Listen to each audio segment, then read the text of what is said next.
कर्क राशि के जीवन में एक बड़े लाभ का अवसर अब निकट आने वाला है। जैसे ही 1 मई सन 2024 का दिन प्रारंभ होता है, ग्रहों के सबसे बड़े ग्रह माने जाने वाले देवगुरु बृहस्पति, जो कि भाग्य विधाता होते हैं, यही आपके इनकम भाव पर प्रविष्ट हो जाएंगे।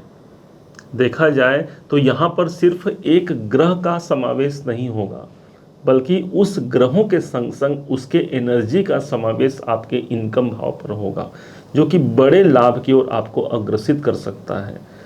2 नंबर की राशि पर उपस्थित होंगे, जो कि वृषभ राशि होगा, जिसके स्वामी हैं शुक्राचार्य जी महाराज।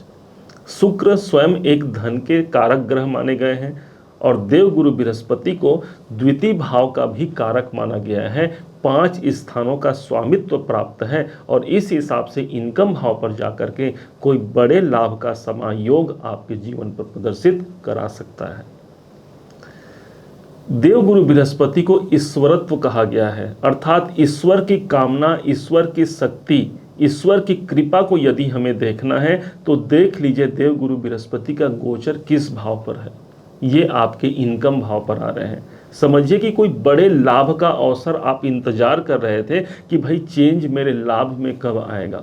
मैंने मेहनत तो अपना 100% लगाया, मैंने अपना कार्य तो 100% किया, लेकिन इनकम में यदि आपको चूक देखने को मिलती थी, यहाँ पर वो गोचर होगा जो आपके इनकम को, लाभ को बढ़ा जाए। ये जो 11वां घर है, ये हमारे लाभ के साथ साथ यही मेरी इच्छाओं की पूर्ति का स्थान होता है। कोई बड़े इच्छा, कोई इच्छाएं हैं, कोई कामना है आपके अंदर में, और उन कामना को आप समझिए कि ये गोचर आपको उन कामनाओं की सिद्धि करा जाए। क्योंकि गुरु मात्र गुरु ही नहीं बल्कि ईश्वर होता है, अर्थात ईश्वर की कृपा भी इस समय पर आपके कामनाओं की सिद्धि के लिए सबसे ज्यादा आपके संग संग चलने वाला ये गोचर होगा। देवगुरु बृहस्पति आपके 6ठे भाव के मालिक बनते हैं। कर्क राशि से गिना जाए तो 6ठे भाव के अधिपति। 6ठा भाव है मेरे कर्जों का। अब कर्जे भाव के स्वामी इनकम भाव पर जा रहे हैं, मतलब कर्जों से मुझे मुक्ति दिला जाएंगे। कोई रोग, कोई समस्या चल रही है, उसमें यहाँ पर मुझे लाभ मिलने की संभावना प्रबल बनती है। कोई कोर्ट केस चल रहा है, कोई शत्रु से मेरे जीवन को परेशान कर रहा है। मैंने तो किसी के जीवन को अहित करने का प्रयास नहीं किया था, लेकिन यदि कोई मेरे जीवन को अहित कर रहा है, यहाँ पर एक रुकावट लगेगी। अर्थात शत्रुओं से मुक्ति मिलने का एक सुंदर संयोग गुरु का 11वें भाव पर जाना, ये एक गोचर का सबसे बड़ा एडवांटेज है, जो आपके अपने कर्क राशि के अनुसार सर्वाधिक देखने को मिलेगा। यही देवगुरु बृहस्पति आपके भाग्याधिपति बनते हैं, आपके भाग्य के मालिक होते हैं। और इनका 11वें घर पर जाना, कोई पिताजी से जुड़ा हुआ कोई कार्य आपका संपन्न करा जाए, पिताजी से कोई वैचारिक मतभेद चल रहे हैं, उसे यहाँ पर शांति मिलेगी। आपके सीनियर, आपके बॉस के संग में कोई परेशानी चल रही है, उसे यहाँ पर सॉल्व करेंगे, अर्थात उनके द्वारा एक कृपा की प्राप्ति होगी। कोई बड़ा प्रमोशन चाहते हैं, कोई इंक्रीमेंट चाहते हैं, तो भाग्य के स्वामी का इनकम भाव पर जाना आपको इंक्रीमेंट दिला जाएगा। माना जाए तो ये किस्मत के एक बड़े परिवर्तन का समय है। भाग्य विधाता कहा जाता है देवगुरु बृहस्पति को, अर्थात भाग्य मेरे संग संग चलने वाला ये समय होगा। इस समय पर एक बड़ी घटना और घटित होगी। लोगों के संग मिलकर के आप कार्य करेंगे। इस समय पर आपके अंदर जो वृत्ति आएगी, वो अपना हित तो करना ही करना, साथ में 2 लोग मुझसे जुड़े हैं, दूसरे लोगों के भी लिए अनुकूल कार्य करना, ये आपकी सबसे बड़ी प्रवृत्ति रहेगी। यही गुरु का एक पर्याय है। वास्तव में देखा जाए तो गुरु जिस स्थान पर होते हैं, वहां पर भगवान उपस्थित होते हैं, ऐसा माना जाता है। इन्हें ईश्वरत्व की प्राप्ति है देवगुरु बृहस्पति को, अर्थात ये स्थान आपके कामनाओं की पूर्ति कराने का ये समय होगा। क्योंकि अभी तक आपने देखा कि गुरु और केतु का आपस में षडाष्टक योग बना हुआ था। केतु ठीक कर्क राशि से 3रे घर पर इनका गोचर चल रहा था। 4, 5, 6 मतलब कन्या राशि पर आज केतु चल रहे हैं, और गुरु आपके 10म भाव पर थे। जिसके कारण से दोनों में आपस में जो एक दूसरे से जो दूरी थी वो 6-8 की दूरी थी, अर्थात षडाष्टक योग यहाँ पर निर्माण हो रहा था, जिसके कारण मैंने अपने कार्य में बाधाओं को भी देखा। बहुत से लोग ऐसे भी हैं जिनके जीवन में उन्होंने मेहनत तो बहुत किया, लेकिन उसके अनुरूप सफलता मिलने में विलंब हुई, या फिर उतना सपोर्ट, उतना सफलता प्राप्त नहीं हो पाया, या किसी अन्य के कारण मेरे यज्ञ के द्वारा मेरे कार्यों में अवरोध उत्पन्न करने की स्थिति बनी। अब जैसे ही 1 मई का दिन आता है, ये षडाष्टक योग टूट जाएगा, अर्थात जो दशम भाव और जो तीसरे भाव के जो नेगेटिव प्रभाव मिल रहे थे, मतलब कि कर्म क्षेत्र में कोई रुकावट का अवसर या पदोन्नति में कोई बाधा का अवसर, तो वहाँ पर एक निखार उत्पन्न होगा। यदि मेरे चैलेंजिंग सिचुएशन काफ़ी बड़े हुए थे या बढ़ने की स्थिति पर थे, तो वहाँ पर षडाष्टक योग टूट गया है, मेरे परिश्रम का मुझे प्रतिफल मिल पाएगा। केतु तीसरे भाव पर है, अर्थात उनका भी शुभ प्रभाव इस समय पर ज़्यादा अनुकूलता से कर्क राशि के जीवन में देखने को मिलेगा।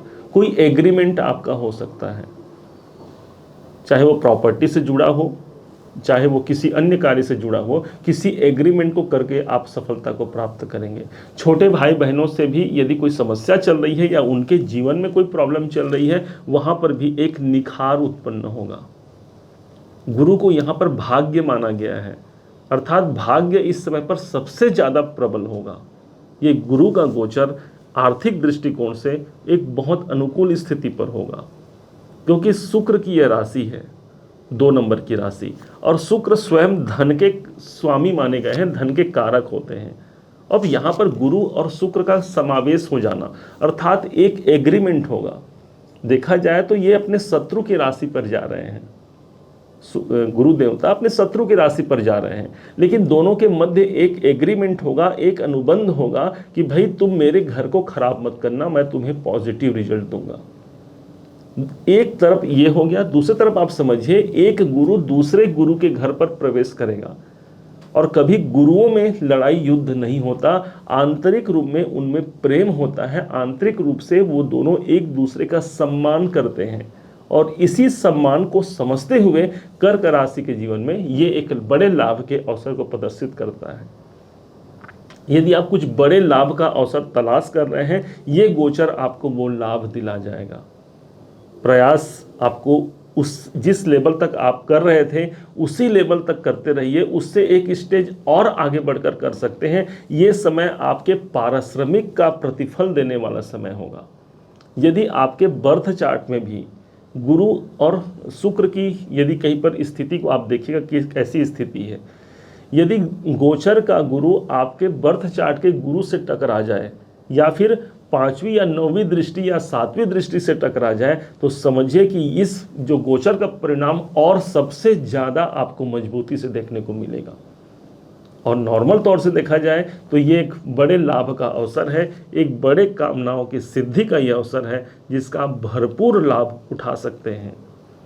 आध्यात्मिकता के द्वारा आपको लाभ होगा, क्योंकि एकादश भाव मेरे आध्यात्मिक जागृति का स्थान होता है, और ठीक इसके बाद ही 12वां घर मोक्ष का स्थान, मुक्ति का स्थान माना गया है।